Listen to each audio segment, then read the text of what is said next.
Il faut donc rembourser une somme qu'on ne connaît pas exactement, et c'est bien de le savoir. Et comme on dit, qui paye ses dettes s'enrichit.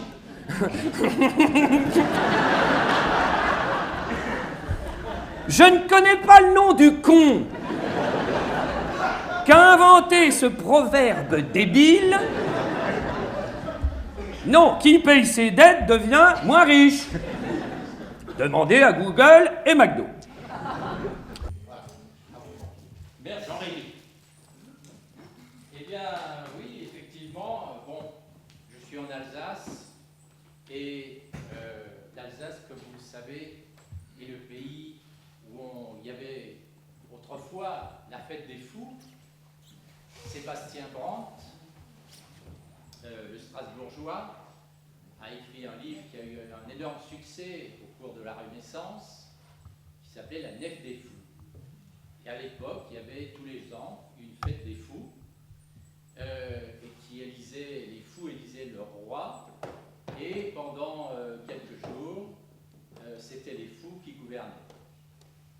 Et puis ensuite, les principaux protagonistes étaient embarqués sur une nef, un bateau qui partait sur le Rhin, et le bateau disparaissait corps et biens. Voilà ce qui se passait donc au Moyen-Âge et comment on réglait le problème des fous. Et moi, en tant que banquier, je me suis toujours posé un certain nombre de questions. Et je n'ai jamais eu de réponse.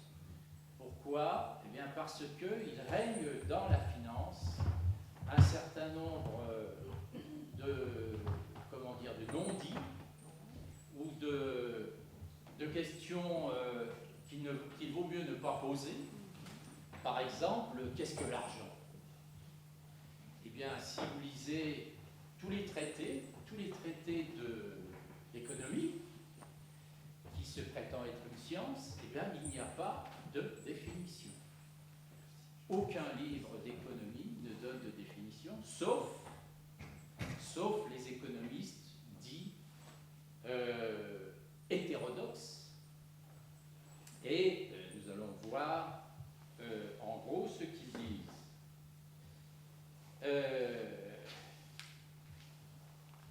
Tout cela parce que sur les questions monétaires et sur les questions d'argent, eh bien, il y a un mystère qui est savamment entretenu. La dette, nous l'avons vu, et la façon dont le film, enfin le spectacle traite le problème est excellent, parce que nous pouvons en rire.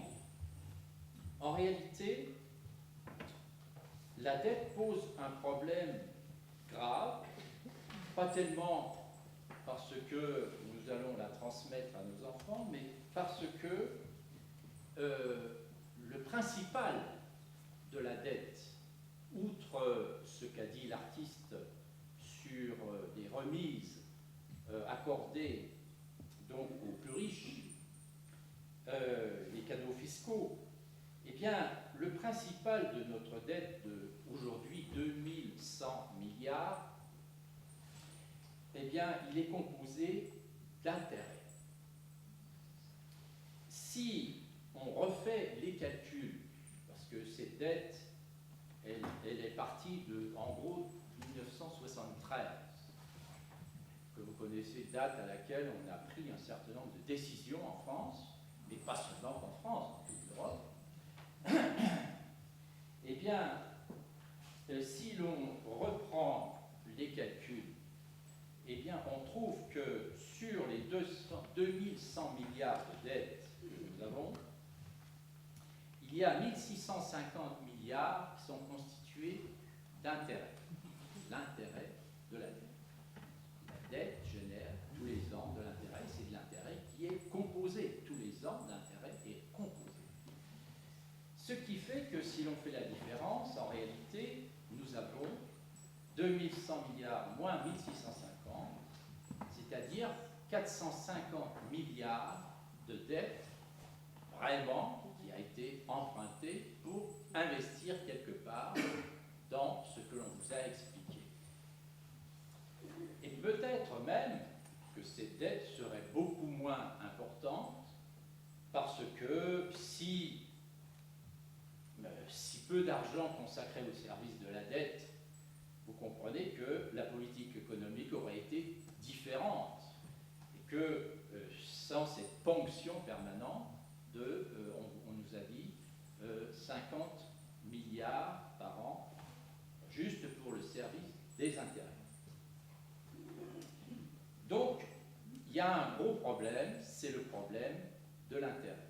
Aucune économie ne peut durablement exister si l'on tolère ce virus qui pollue l'économie et qui est l'intérêt. De la même façon, donc, il faut résoudre ce problème de l'intérêt au fond. Et un économiste allemand, récemment, en 1997,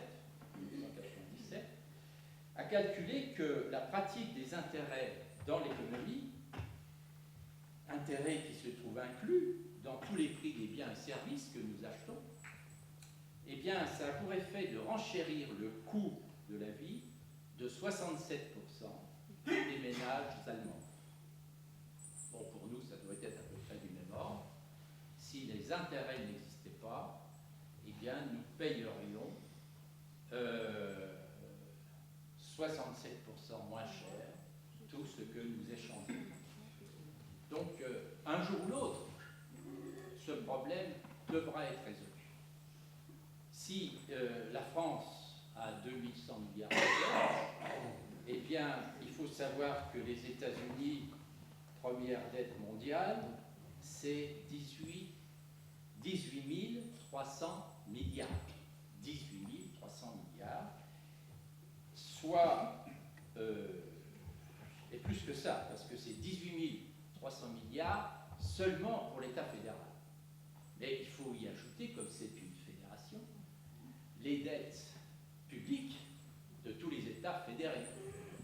Et là, on obtient 22 500 milliards, c'est-à-dire 133 milliards de leur PIB. 133% de leur PIB. C'est-à-dire, c'est du même niveau que l'Italie. Voilà. Voilà où nous en sommes. 133% du PIB. La Chine, 107% du PIB. Donc, le pays le plus endetté en termes de PIB, c'est le Japon. Et ils ne s'en sortent pas depuis déjà une bonne vingtaine d'années. 243% du PIB. Donc, tout ça, ça relativise notre dette française. Sachez aussi que la dette mondiale, la dette de tous les pays du monde, elle est de l'ordre de 200 000 milliards et qu'elle représente, si je me souviens bien, quelque chose comme 286% du PIB mondial. Donc nous sommes largement, disons, on est dans la moyenne, quoi. C'est pas dramatique. Donc, il y a une certaine folie de cette question de l'économie. Hein. L'économie se dit une science, mais on est dans la folie absolue. La folie au sens de Sébastien Brandt, hein, c'est la folie de tout le monde. Il définissait la folie simplement par le fait que les fous sont incapables de voir la vérité, ils ne peuvent pas percevoir le réel. Voilà. Eh bien, on est dans cette situation. Il y a un autre aspect aussi qu'on n'arrive pas à voir, c'est, outre l'absurdité donc de cette question de l'intérêt, qui en plus devrait être une question qui devrait être au centre de la COP 21 à laquelle nous allons prochainement assister, parce que cette question des intérêts, ça oblige effectivement chaque fois qu'on emprunte et qu'on doit fournir en plus du remboursement une somme qui est et qui s'exprime en un pourcentage de ce qu'on a emprunté, ça oblige à pressurer, à faire une pression, soit sur les ressources naturelles, soit sur ceux qui travaillent pour nous. Et donc, obligatoirement, cette pression accroît sans arrêt la destruction de notre environnement et de la société tout entière. Bon, le deuxième aspect dont je voulais vous parler, c'est une deuxième folie, un deuxième aspect de la folie, c'est la question de l'argent. Donc, comme je le disais tout à l'heure, on ne sait pas ce qu'est l'argent. Si vous ouvrez un livre d'économie, on ne peut pas vous donner de définition.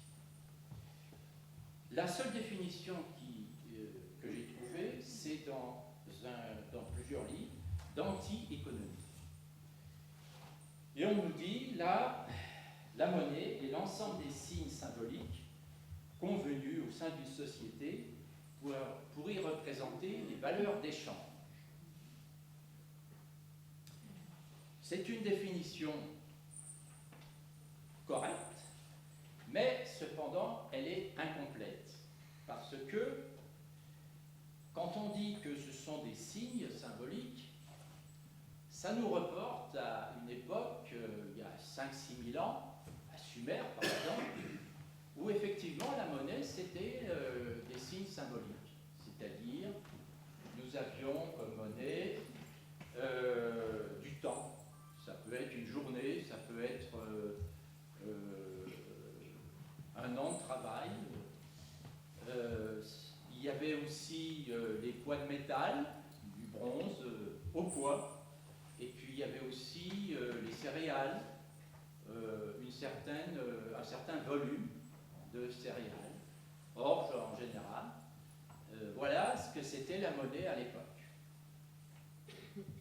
Donc ces signes étaient là, et puis on notait sur des tablettes d'argile, et bien voilà, un tel doit, et puis on faisait, ou des têtes de bétail, ça pouvait être aussi des moutons. Ça c'était la monnaie. Et donc on écrivait sur des tablettes d'argile, et comme l'artiste l'a dit, effectivement, il y avait des prêts, des emprunts, et des comptes. La plupart des tablettes qu'on a trouvées, c'était des tablettes de comptabilité. Et donc tout ça était géré par des scribes qui détenaient un pouvoir considérable, puisque c'était les seuls qui savaient écrire. Et c'était une écriture extrêmement compliquée, donc infalsifiable. Et les scribes étaient au service des rois et des prêtres. Et quand on empruntait, en général, eh bien, il y avait une clause dans le contrat, parce que si tu ne rembourses pas, ben, tu encourras la colère du Dieu, parce qu'on empruntait au temple, et donc c'était la colère du Dieu qu'on empruntait. Donc, ça n'est pas nouveau, vous voyez, la terreur de celui du banquier que nous sommes, enfin que j'ai été, eh bien c'était les prêtres qui la faisaient régner. Après, qu'est-ce qui s'est passé? Eh bien, il y a eu un moment où certains ont inventé l'alphabet, une écriture extrêmement simple.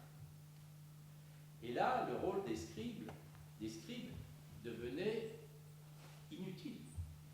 Il n'y avait plus besoin de scribes, puisqu'on pouvait écrire autrement, dans une écriture qui pouvait être facilement comprise.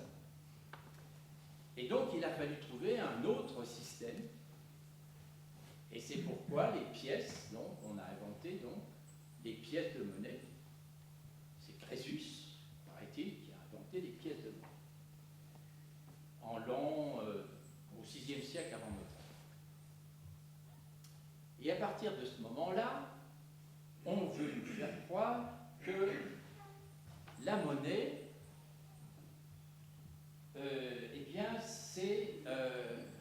quelque chose de précieux.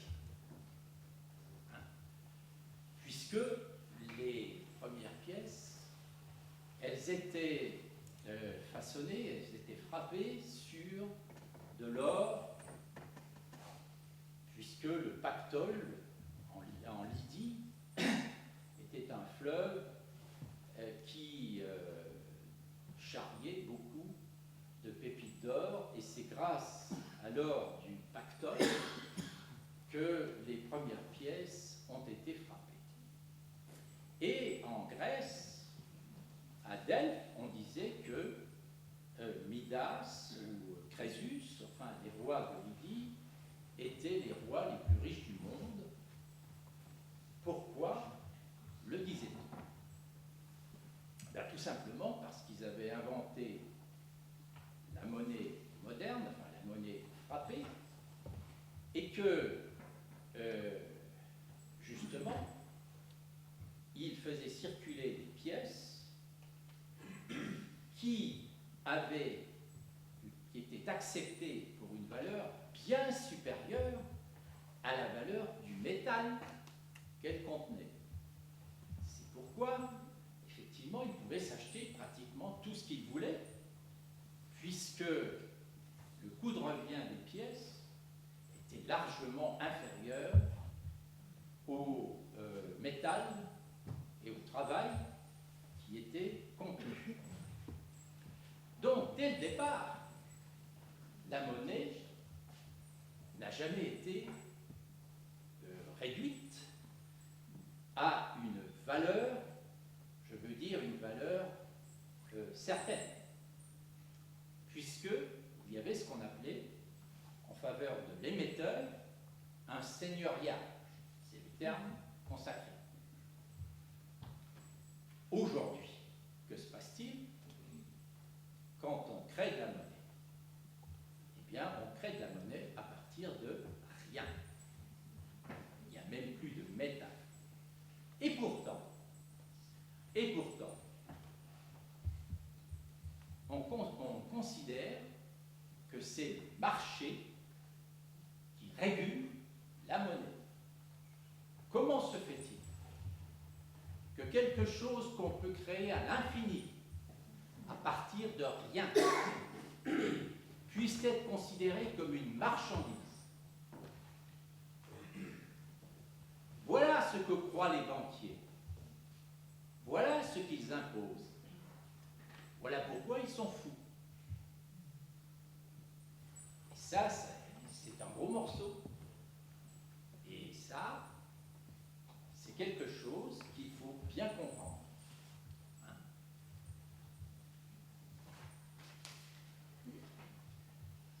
Bien. Il y a un autre argument intéressant. Je suis assez intéressé, je me suis souvent intéressé pour résoudre certains problèmes que personne ne peut résoudre, à chercher des étymologies dans la longue durée. Argent, on sait ce que c'est. L'argent, c'est un métal. Et on dit l'argent, bon, ben, c'est parce que, disons, dans une grande partie de l'Europe, les rois et les princes faisaient frapper des pièces d'argent, en métal argent, parce que l'or était rare. L'or était toujours rare en Europe, sauf à partir du moment où on a découvert les Amériques. L'Espagne et le Portugal ont pillé les Amériques, et à partir de là, l'or des Amériques a afflué en Europe. Bon. Il faut savoir aussi pourquoi l'or a été à un certain moment considéré comme quelque chose qui avait la faculté de remplacer l'argent. Tout simplement parce que les papes, à un certain moment du Moyen-Âge, ont décidé que, pour nuire aux princes, puisque l'Église avait pour ambition d'avoir un royaume temporel, l'Église a décidé, les papes en général ont décidé que les pièces frappées devaient correspondre en valeur au poids de métal qu'elles contenaient. C'est-à-dire que les papes ont maintenu pendant plusieurs siècles cette idée que la monnaie était purement une affaire matérielle. Pour détruire le pouvoir des princes et pour détruire le seigneuriat dont je vous ai parlé. Ils ont réussi. Et Venise a été le principal moyen, la principale place qui a accompli la politique papale en faisant le trafic. Toute la richesse de Venise, en fait, elle a été basée sur le trafic de l'or contre l'argent. C'est-à-dire, d'où vient la richesse de Venise? Elle vient de la démonétisation des pièces d'argent des royaumes d'Europe et de l'Empire, et la revente de cet argent démonétisé en Syrie. Bon, c'est au hasard si on parle beaucoup de la Syrie, contre de l'or pillé par les Mongols sur toute l'Asie. Et donc, voilà l'origine de la richesse de Venise, s'appuyant sur une idéologie matérialiste de la monnaie. Bon, revenons pour terminer à une définition donc de la longue histoire sur ce qu'est la monnaie. Monnaie, c'est un mot qui vient du latin, moneta, et qui est fondé sur une racine indo-européenne, qui est mon. Et mon, c'est une forme causative, c'est-à-dire, dans les langues indo-européennes, il y a un procédé des racines verbales qui permet de dire « Ah ben, telle action, je peux l'effectuer moi-même, ou bien je peux la faire effectuer par quelqu'un, ou je peux trouver un système qui fait faire une chose. » On appelle ça le causatif. Et donc, mon, c'est le causatif de men, et men, c'est penser, c'est se souvenir. Vous voyez, c'est penser, se souvenir. Donc, mon, ça signifie faire se souvenir. Vous voyez? Donc, la moneta, la monnaie, c'est quelque chose qui permet de se souvenir, tout simplement. De se souvenir de quoi? Eh bien, de se souvenir de ce que chacun d'entre nous a fait pour le bien commun, pour les autres. Et puis ça nous permet de se souvenir soit de ce que nous avons fait en excès, ou soit de ce que nous n'avons pas fait, et donc de ce que nous devons aux autres, tout simplement. Voilà. Alors, je suis à votre disposition, comme nous ne disposons pas beaucoup de temps. Je pense qu'effectivement, on essaye de finir autour de 22 heures. 22 heures. Après, je pense on peut continuer la discussion autour d'impôts, puisque je m'excuse de revenir un peu sur l'histoire d'argent. Notre seule rentrée, ce sera effectivement ce que vous nous laisserez à la sortie, et ce que vous nous donnerez quand vous consommerez. Alors, voilà. C'est à peu près tout. Donc voilà. Oui, s'il y a des questions, bien entendu, je voulais. Moi, je voudrais poser une question. Il y a un pays, c'est l'Islande, qui a refusé de payer. On n'en a plus entendu parler. Oui. Et pourquoi ce modèle n'a pas inspiré d'autres pays à prendre la suite? Et qu'est-ce que Tsipras fait maintenant? Quelle est sa position par rapport à ça? Parce qu'il a quand même expliqué qu'il ne voulait pas de cette dette. Et où en est-on aujourd'hui au niveau de la Grèce? Bon, j'en sais, je ne suis pas spécialiste de la Grèce. Non, mais s'il y a des gens qui pourraient éclairer là-dessus. Les Islandais ont trouvé la bonne solution. Effectivement, l'Islande est le seul pays qui a refusé dont le peuple a refusé d'assumer la dette. Et là, ce n'est pas la dette publique, c'est la dette des banques, la dette de l'Europe. Il faut savoir que notre système bancaire est complètement fou. Mais alors là, fou à niveau. Et ils sont très dangereux. Il est en état de faillite permanente. Parce que, en réalité, quand vous analysez le bilan, par exemple, je prends l'exemple des banques françaises. Prenons les 10 plus grandes banques françaises. Quand vous analysez, si vous faites le cumul de leur bilan, et que vous analysiez en termes donc de pourcentage ce que représentent leurs actifs, eh bien, c'est-à-dire ce à quoi ils utilisent l'argent que nous y déposons. Eh bien, on va voir que 30% sont consacrés à des prêts à l'économie. 70%, ce sont des opérations spéculatives. 70% de notre argent est utilisé pour des opérations spéculatives sur les marchés. Voilà. Voilà à quoi servent les banques aujourd'hui. Résultat, eh bien, quand il y a 100 qui circulent dans le système mondial des paiements, 98% sont causés par des opérations spéculatives sur une économie virtuelle. 2% concernent des paiements qui proviennent qui sont commandés par l'économie réelle. Ça, il faut le savoir. C'est absolument scandaleux, c'est de la folie pure, mais c'est ces gens-là qui nous gouvernent. Voilà. Donc, pour en revenir à la question d'Islande, eh bien, pour en revenir à cette question, eux, ils ont dit, eh bien non, nous refusons donc de payer pour la spéculation de nos propres banques, pour ce qu'ont fait nos propres banques en termes de spéculation. Donc nous refusons de payer, et ils ont créé donc des banques nouvelles dans lesquelles ils ont déposé l'argent des déposants, et ils ont dit, les banques anciennes, eh bien on les liquide.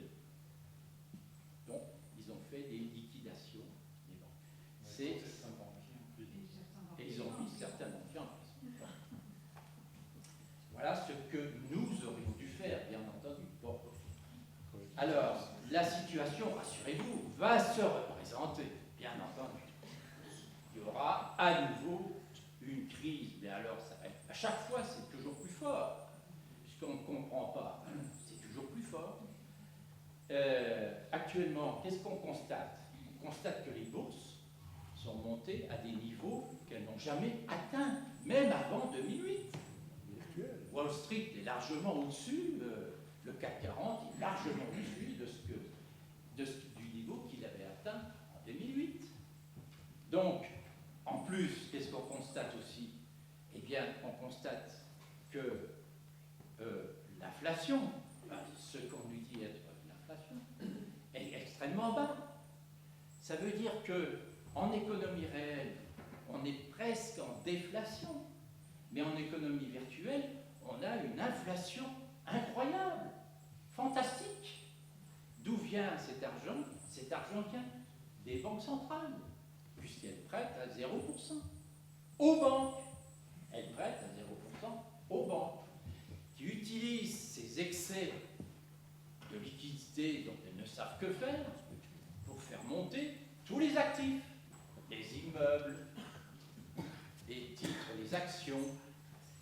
Et comme ça ne suffit pas, eh bien, elles investissent dans des tas de produits dérivés qui sont de vrais poisons pour l'économie réelle.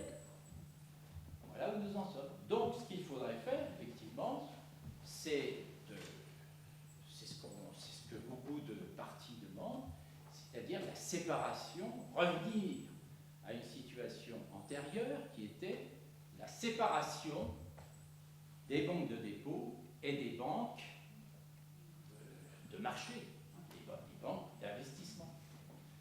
Une fois que cela est obtenu, eh bien, les banques d'investissement, enfin, toute l'activité réelle des banques d'investissement, eh bien,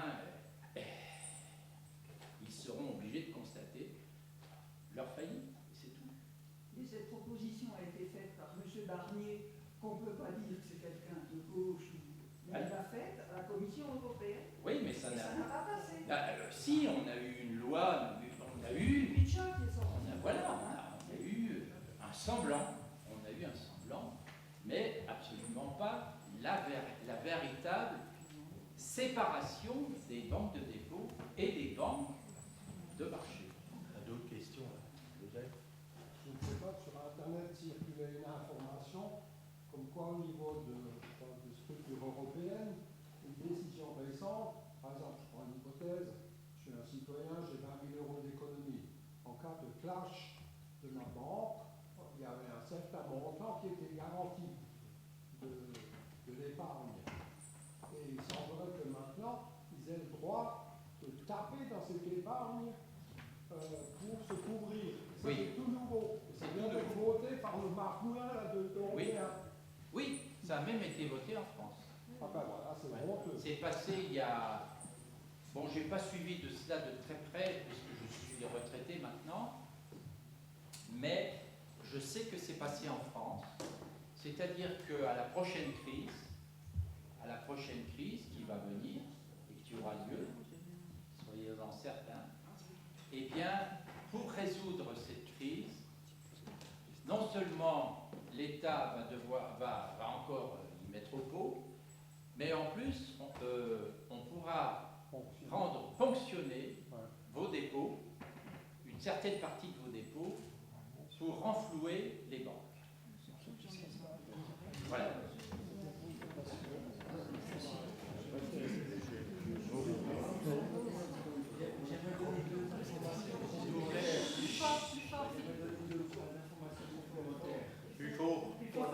Après la Deuxième Guerre mondiale, il y a eu Bretton Woods.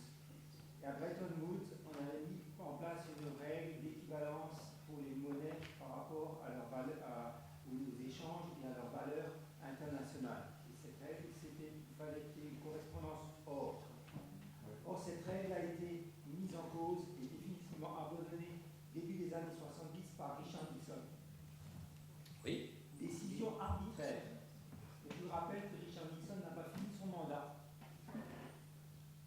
Le deuxième qui a créé le souk, il y a trois choses qui ont créé le souk, qu'elle dit aujourd'hui. La deuxième chose, c'est Georges Pompidou, qui a décidé que l'État ne battrait plus monnaie, mais emprunterait au privé pour ses investissements. C'est aussi une décision unilatérale au déosus du peuple français. C'est à partir de là que la dette française s'est créée. C'est ce qu'il a dit 73. Les débuts des années 70.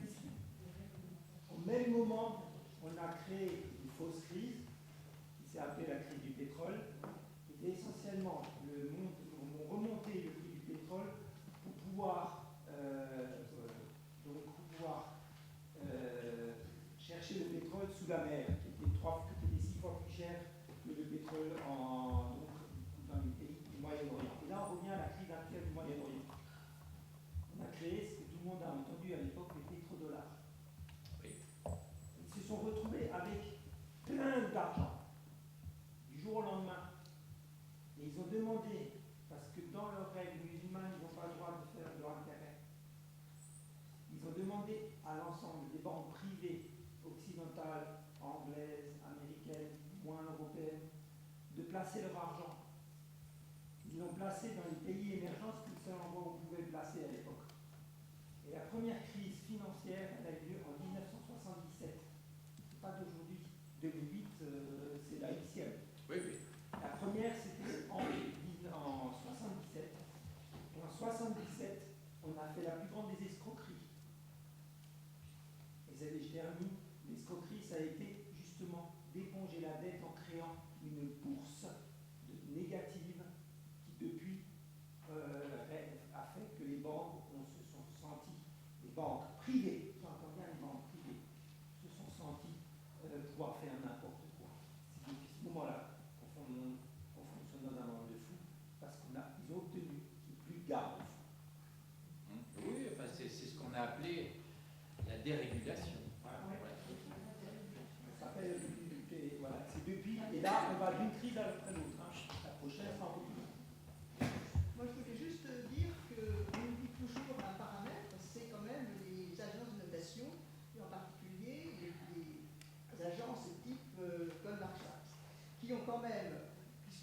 l'heure, puisqu'on parlait aussi de la Oui, oui. règle grecque, qui ont tripatouillé les chiffres, qui ont tripatouillé, ils étaient quand même les conseillers financiers de la Grèce dans les années 70. Ils sont arrivés à tripatouiller les chiffres de façon à montrer que la Grèce était tout à fait capable de pouvoir rentrer en Europe, parce que les valeurs, les finances étaient tout à fait correctes. Or, c'était faux, et ils ont fait une espèce de pari. C'est bon, je gagne, c'est mauvais, je gagne aussi. Et on oublie toujours de parler un petit peu de ces agences qui font un petit peu la pluie et le beau temps sur toutes les finances, en particulier, qui sont des banques privées et qui gèrent l'argent public comme si c'était leur propre argent. Et c'est étonnant qu'on ne parle jamais d'eux. On parle toujours du AAA+, du AA-, du CCC, du DDD. On fait monter, on fait varier. Et en fait, je trouve que peut-être, vous auriez pu peut-être nous dire quelque Oui, chose. d'accord. Bien, les agents de notation. Il y a un excellent film qui a passé sur Arte, sur Goldman Sachs, effectivement, où ils ont tout expliqué, ils ont dit, sauf qu'on ne peut pas y toucher, parce que sinon tout le système s'effondre. Voilà, ils ont tout le système. Il y a un film, hein, je crois même que je l'ai. Ah, alors, je suis content que tu le fasses. Oui, oui. Eh bien, sur les agences de notation, d'abord, observons qu'elles sont toutes américaines, les grandes, hein, et que depuis quelques années seulement, on en a créé aussi en Europe, elles sont embryonnaires. Voilà. Notons aussi que, comme je vous l'ai dit, la dette des États-Unis est la plus importante, la dette publique des États-Unis. Mais savez-vous comment elle est notée par Standard & Poor's? Oh là là. Elle est AA+. AA+. Donc, tout est trafiqué. Je voulais savoir quel pourrait être le risque pour une collectivité locale d'arrêter de rembourser sa dette. Parce que finalement, j'ai cru comprendre un peu que pour un privé, donc ok, il rembourse plus sa banque, on lui pique sa maison, on lui pique je sais pas quoi. Une collectivité locale, qu'est-ce qu'on peut lui piquer? On peut lui piquer son collège. Je crois qu'il y a un mécanisme d'assurance. Ça met en jeu, donc, c'est la mise sous tutelle de l'État. Sous tutelle de l'État. Qui augmente les impôts pour payer la dette. Voilà, c'est l'argent de l'État qui sert à éponger la dette de la collectivité. Oui, le constat que vous faites, on a tous plus ou moins pu le faire. Hein. Oui. C'est un constat. On sait qu'on va vers un nouveau clash, Oui. mais seulement nous, en tant qu'individus, que pouvons-nous faire? Parce que nos hommes politiques, globalement, lorsqu'on regarde la Constitution au niveau européen ou même en France, où les gens viennent des banques pour aller dans le public, du public pour dans les banques, là on nous annonce qu'on va nous piquer nos économies lors de la prochaine crise. Voilà, les constats c'est bien, mais l'action où est-elle? Quels sont les moyens d'action qu'on peut avoir? Bon, chacun à notre niveau, vous entendez? Oui, ou plus collectivement. Voilà. Bon, pour ma part, moi j'ai choisi de militer dans une banque, enfin dans ce qui n'est pas encore une banque, mais enfin, dans ce qui va être une banque l'année prochaine. C'est la NEF, c'est une société financière qui a obtenu enfin l'autorisation de devenir une banque et qui est une coopérative, qui est une société coopérative de banque, qui sera bientôt une société coopérative de banque, c'est-à-dire qui est gérée par des coopérateurs et qui va donc proposer dès l'année prochaine les services d'une banque. Voilà. Les premiers services d'une banque, ça sera embryonnaire, et puis ensuite on va essayer de perfectionner cela. Et c'est une banque totalement transparente qui publie tous les ans un livre qui contient la liste, les adresses et les renseignements sur tous les prêts qui ont été faits pendant l'année dans l'économie réelle. Voilà, c'est une ça sera la première en France, mais sachez qu'il y en a aussi à l'étranger. Les pays les plus avancés dans ce domaine en Europe sont la Hollande et l'Allemagne. Juste avant qu'Hervé intervienne, est-ce qu'on ne va pas nous refaire le même coup? Parce que je signale quand même qu'il y a une banque qui nous appartient. C'est un célèbre slogan, hein, je sais pas. Au départ, Non, mais encore aujourd'hui, c'est toujours écrit, c'est par écrit, la banque qui nous appartient, qui appartient à ses clients. Si j'ai pas rêvé, quoi. Quoi, le crédit mutuel Oui, le crédit mutuel. Ouais, Même caisse d'épargne. Il me semblait avoir entendu ça, quoi. Et je viens d'apprendre, comme ça en passant, que apparemment c'est par une loi, ils ont le droit maintenant, à partir du 1er octobre, de taxer 2 € par mois les comptes pour soi-disant, je ne sais pas trop quoi, enfin bref, pour l'impôt. Moi, autant que je me souvienne, bien entendu, moi qui suis propriétaire de cette banque, ou au moins d'un morceau, on m'a pas demandé mon avis, hein, bien entendu. Hein, on me l'a annoncé que c'était décidé. Je ne sais pas quel conseil d'administration l'a entériné. Bon, alors bien sûr, c'est que 2 € par mois. Mais multiplié par 12, ça fait 24, et multiplié par je ne sais pas combien de milliers. Alors quand je sais quand même, par mot, je vais essayer un peu de suivre, honnêtement, je ne comprends pas grand-chose aux chiffres, hein, je n'ai pas fait maths dessus, mais ils ont quand même gagné ces dernières années régulièrement à peu près un bénéfice de 2 milliards d'euros. Oh, hein, ça a dépassé un peu plus de moi. On va pas chipoter, moyenne 2 milliards d'euros. Bon, on n'en a jamais rétrocédé le moins un centime. Je pense qu'il y en a d'autres là qui sont à la CNDP. Hein. Je pense si un jour vous avez reçu quelque chose de ce bénéfice.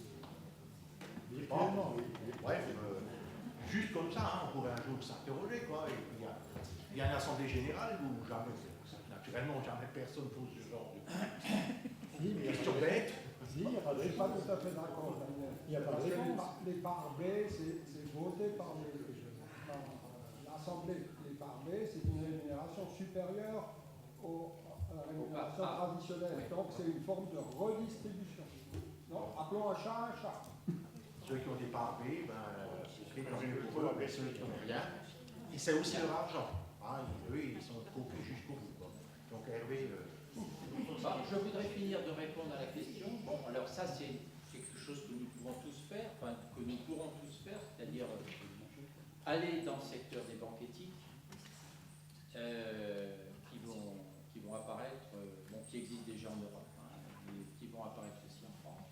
Et puis aussi, contester, comme je l'ai fait là, ces questions fondamentales, la question de l'intérêt, parce que peut-être que la NEF va aussi prêter sans intérêt, je pense. Enfin, c'est en discussion parmi nous. Et puis la question de qu'est-ce que l'argent et pourquoi les marchés sont-ils prétendus être les régulateurs de l'argent, alors que ça ne devrait pas être le cas. Ça ne devrait pas être le cas. Est-ce qu'il y a un lien avec le crédit coopératif qui lui est adossé à une banque? Pas pareil. Si, c'est ça. La NEF est adossée au crédit coopératif. Qui lui-même est adossé à? Qui lui-même est adossé au réseau des banques, aux caisses d'épargne. Ah, donc, oui. Tout n'est pas merveilleux. Hein? Non, mais je veux dire, être adossé. Attendez, je vais vous répondre. Être adossé, ça signifie avoir la garantie du plus gros. C'est tout. Le crédit coopératif n'est pas actionnaire de la NEF. Le crédit coopératif est obligé à accepter de garantir la liquidité de la NEF pour des raisons de réglementation bancaire. Voilà, c'est tout. C'est tout ce que ça veut dire être adossé. Vous nous avez expliqué que le système central peut complètement merder. Donc, et après, qu'est-ce qui se passe? Eh bien, oui. Mais ce que je veux dire, c'est que le système, les grandes banques sont en état de faillite, ce que j'ai dit. Ouais. Les grandes banques sont en état de faillite. Ouais. Et pas les petites. La NEF n'est pas du tout, ne sera jamais en état de faillite, puisqu'elle ne fait aucune opération spéculative et qu'elle a un excédent de trésorerie considérable. Non, s'il vous plaît, on va prendre 2 questions. Non, mais les questions de fond. Non, ça va aller. Non, il y en a qui ont. au niveau de la COP, je crois que c'est les Amis de la Terre qui justement incitent maintenant les citoyens que nous sommes à réfléchir où nous placerons notre argent. Et ça rejoint tout à fait ce que vous venez de dire. Donc nous avons un pouvoir, de même que nous avons un pouvoir de consommateur, nous devons effectivement nous interroger à quitter ces banques de margot-là. Oui. Bon, on va donner honneur aux dames. Tu attendras encore. C'est encore une dame, elles passeront avant toi. Donc si vous voulez patienter, je suis désolé, mais voilà. De façon très basique, je voulais savoir, est-ce qu'il y a une loi qui nous empêche, en tant que citoyens ou groupement de citoyens, de se constituer banque, enfin, Oui. au niveau le plus basique. Oui. Hein, c'est le... Alors, les banques, être banquier, c'est exercer une profession réglementée. C'est comme les notaires, vous voyez, les huissiers, etc. Donc, une banque, c'est une société, qu'elle soit coopérative ou une société SAS ou une autre, qui exerce ce métier. Et pour exercer ce métier, il faut avoir une autorisation qui est donnée par un organisme qu'on appelle l'autorité de contrôle,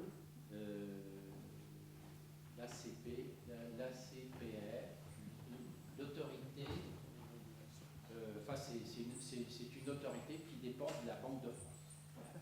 Donc si un groupement de 50 citoyens s'entend entre eux, Oui. hein, met au pot, et puis fait un système de redistribution, ça c'est prohibé par la loi. Je dis 50 comme Oui, je dirais. oui, c'est l'exercice illégal du métier de banquier, et donc c'est prohibé. Mais maintenant, on va supprimer ça. Une question complémentaire, que pensez-vous des monnaies locales? Oui, c'est pas un moyen de... Oui, alors là, les monnaies locales sont un moyen de se mettre à l'abri d'une crise à venir. C'est-à-dire que ça, c'est quelque chose qui pourra toujours fonctionner. Alors, le problème, c'est quelle monnaie locale? Il y a plusieurs systèmes de monnaie locale. Le plus simple, c'est de faire un CEL, c'est-à-dire un système d'échange de services ou de biens ou de services, et qui sont donc comptabilisés. Il faut un comptable centralisateur, quelque part, n'est-ce pas? C'est la façon la plus simple et la plus efficace de fonctionner, c'est-à-dire créer des CEL. Sachez que, par exemple, il y a un pays, il y a une civilisation qui a fonctionné sur le principe du CEL, et ça c'est quelque chose qu'on ignore habituellement. Sachez que l'Inde, la civilisation indienne, est une civilisation qui, pendant très longtemps, a fonctionné sur ce principe du CEL. C'est-à-dire que dans chaque village, dans chaque quartier, dans chaque groupe, sous-groupe, etc., il y avait donc des comptables centralisateurs qui étaient donc dont l'unique fonction, c'était de passer leur temps à tenir les comptes de chaque famille, du groupement, hein, et une fois l'an, on soldait les comptes. Voilà comment a fonctionné l'Inde jusqu'à la conquête musulmane, disons jusqu'au 14e siècle. Alors, encore et madame va clore le chapitre pour une fois qu'on a des femmes. Oui, non, mais tu vas prendre la parole, c'est elle qui va clore le. Vas-y. Oui, donc dans le même sens que la question précédente, Ouais. Il semble certain que nous allons se trouver face à une crise. Ouais. Alors la première question, c'est à peu près quand? Est-ce qu'on a une idée comme ça? Est-ce qu'il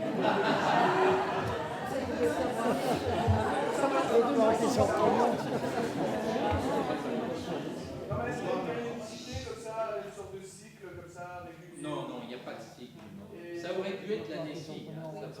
Ça a démarré, vous avez vu, il y a eu un démarrage très violent en Chine, hein, avec les marchés chinois qui se sont effondrés. Ça aurait pu fonctionner comme ça, par domino, et s'étendre au monde entier, ça aurait pu être cette année. Bon, ça n'a pas été le cas. Les Chinois ont réussi à contenir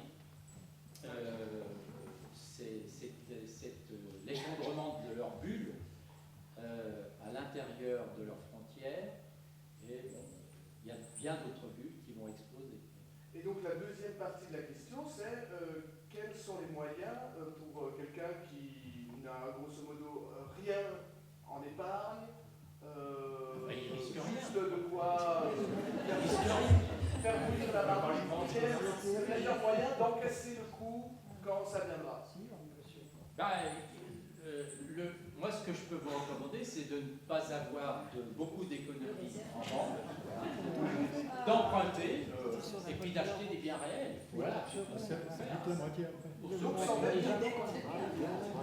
prémunir de la prochaine crise, pour avoir un minimum de liquidité, un minimum d'économies qui sont forcément placées dans les marchés, qui vont se réduire à des gens.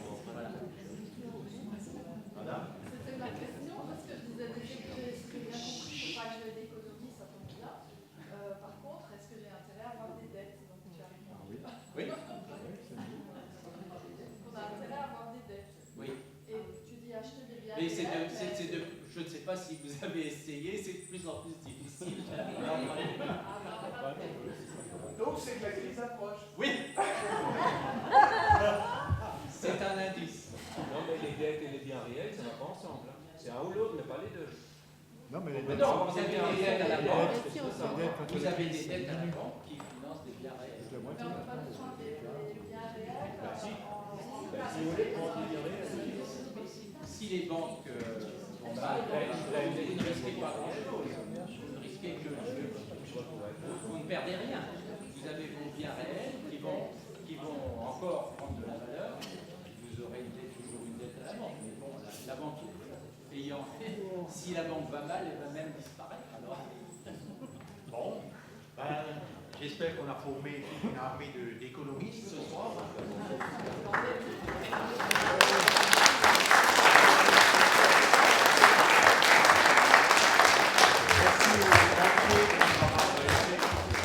Merci aux banquiers d'avoir éclairé un peu la lanterne.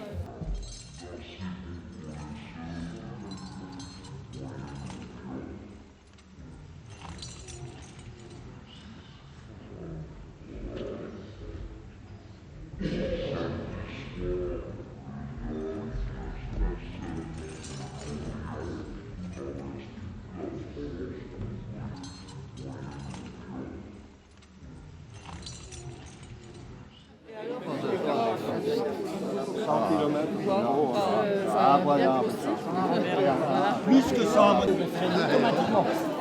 Le KVB, le contrôle de vitesse par Mali.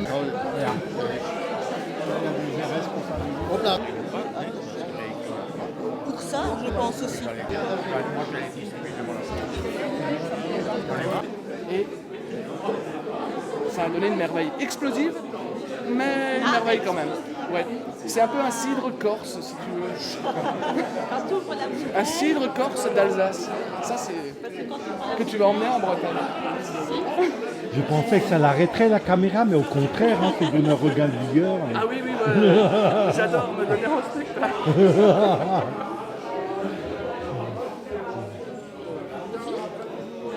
Ça, j'ai pensé à faire aussi. Quoi?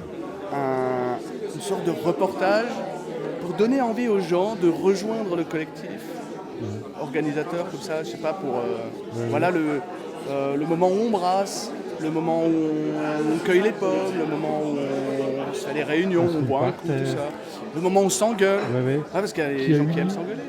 Il y a 2 ans, là, il y a quelqu'un qui a dit que le festival n'est pas assez sexy, qu'il faudrait qu'il soit plus sexy, qui a eu cette... on a tous trouvé un peu que ça manquait de... Mais il y a quelqu'un qui l'a sorti cette phrase. Oui, oui, oui. Et d'ailleurs, il revient régulièrement dans les comptes rendus. Hein. Oui. Donc quand on parle de la... Non, elle n'est pas de moi. Non, une fois de plus, mon éducation judéo-chrétienne m'interdit d'avoir des propos comme cela. Mais j'acquiesce. Enfin, il faudrait que le festival soit un peu plus calme. Ouais, un peu plus... Unterkaler. Ouais, Unterkaler, underground. J'ai expliqué mon état. Et ensuite, avec cet outil, ce jeton, de mémoire, ben on peut effectuer la deuxième moitié du score. Voilà. La conférence continue. Il y a le son aussi? Non, non. Bon. Mais là, ce que tu as tourné, il y a le son? Oui. Surprise. Ah bon? Espérer, hein. C'est une conférence sans son, c'est ça que des soucis. Bon. Muette. D'accord.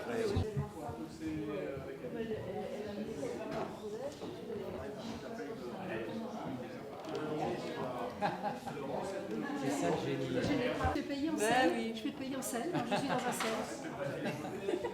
Tu fais pas partie de ça? Écoute, j'ai pas assez d'argent. Ouais, je pense. Je suis pas sûre. Et une fois, je lui ai offert un t-shirt de la Réunion. Et il le met bien. Donc je pense que. Ah, celui-là. Là, il est pas très. Ah, il n'est pas alsacien.